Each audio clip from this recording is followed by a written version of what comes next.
अगर तुम यहां तक पहुंचे हो तो सच मानना ये परमात्मा की अद्भुत कृपा है तुम पर। अगर तुम इस लेवल तक आ गए हो तो समझ जाना कि ईश्वर चाहता है कि अब तुम्हारे जीवन में कुछ परिवर्तन आए और कुछ प्रकाश आए, कुछ नई चीजें तुम्हें मिल जाएं। तुमने बिना ढूंढे, बिना जाने, बिना समझे यहां तक पहुंचे हो। तुम्हें किसी ने जबरदस्ती थोड़ी भेजा यहां, तुम खुद आए हो। परमात्मा ने वो रास्ता तुम्हें दिखाया है। तो बस अब सावधान हो जाओ कि अब तुम्हारे प्रेम लाइफ में, लव लाइफ में, मैरिटल लाइफ में, पारिवारिक लाइफ में, तुम्हारी निजी लाइफ में, तुम्हारी पर्सनल लाइफ में अब परिवर्तन आने वाला है। अब वो होने वाला है जो तुम चाहते हो।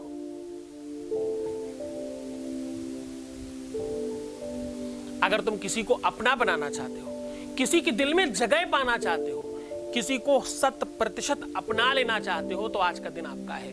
अगर तुम्हें किसी के दिल में जगह बनानी है, अगर तुम्हें लगता है कि कोई व्यक्ति 100% तुम्हारा ही हो जाए, तुम्हारे अलावा किसी और की तरफ देखे ही नहीं, 100% तुम्हारे बारे में चिंतन करे, तुम्हारा ही ख्याल रखे और तुमसे ही विवाह करे, या तुमसे विवाहित है तो तुम्हारे अलावा किसी और की बात नहीं सुने।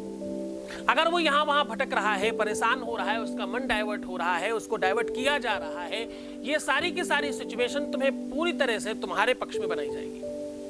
जो तुम चाहते हो, जैसे चाहते हो, जिस तरह से चाहते हो, वो सारी की सारी चीजें वैसी बन जाएं। इसके लिए आपको करना क्या है, एक छोटा सा 2 लाइन का मंत्र बोल देना है।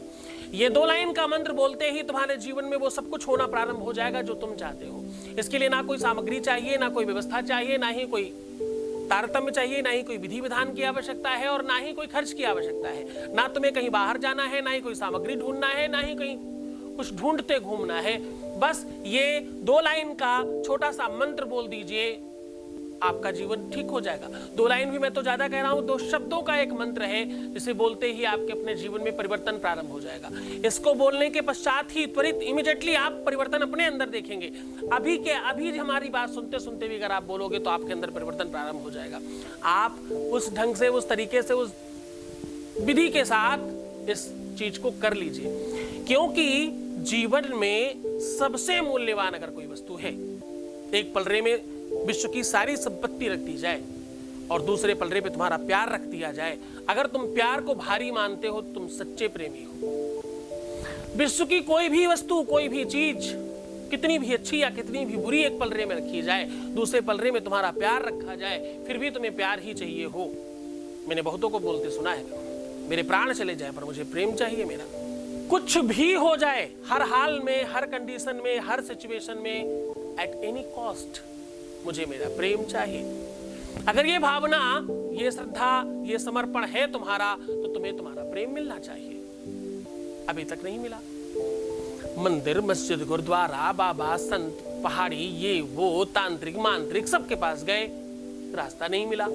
तो बस आज वो रास्ता तुम्हारे अपने अंदर है। कस्तूरी अंबर बसे, मृग ढूंढही बनु माही। कस्तूरी जो है ना, मृग एक ऐसा पशु है, मृग समझते हो, हिरण जिसको बोलते हो तुम। हिरण के नाभि में, बेली बटन में एक वस्तु होती है जिसका नाम है कस्तूरी, और वो बहुत सुगंधित होती है। उसकी सुगंध इतनी तेज होती है कि पूरा का पूरा आसपास का माहौल सर्व सुगंधित हो जाता है।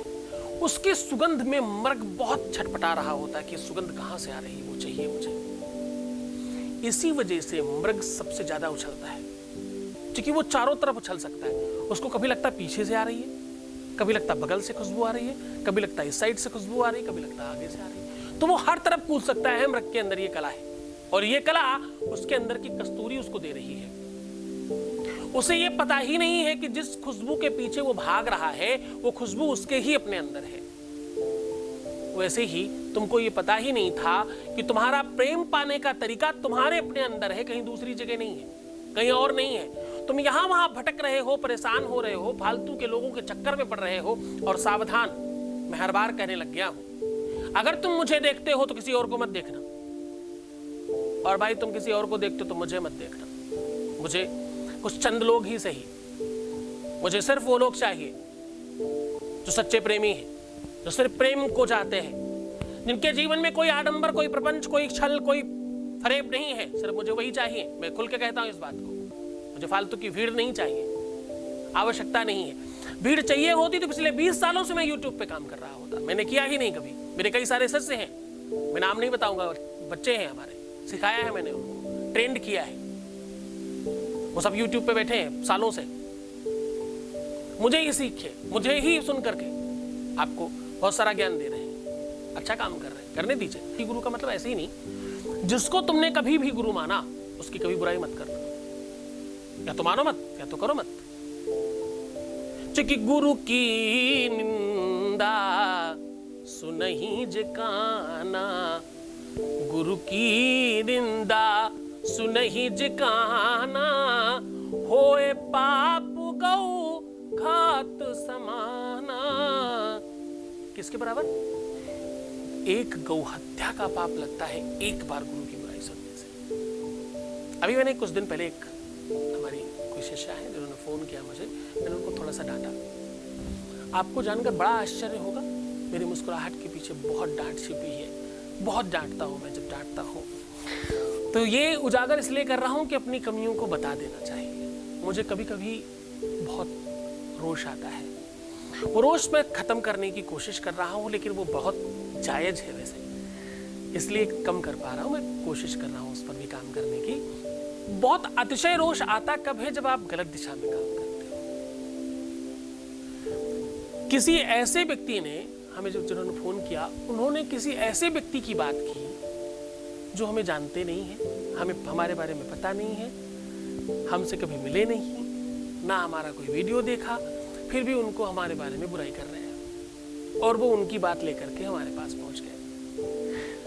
संत का क्षण और अन्न का कण बर्बाद करने वाले को पाप लगता है।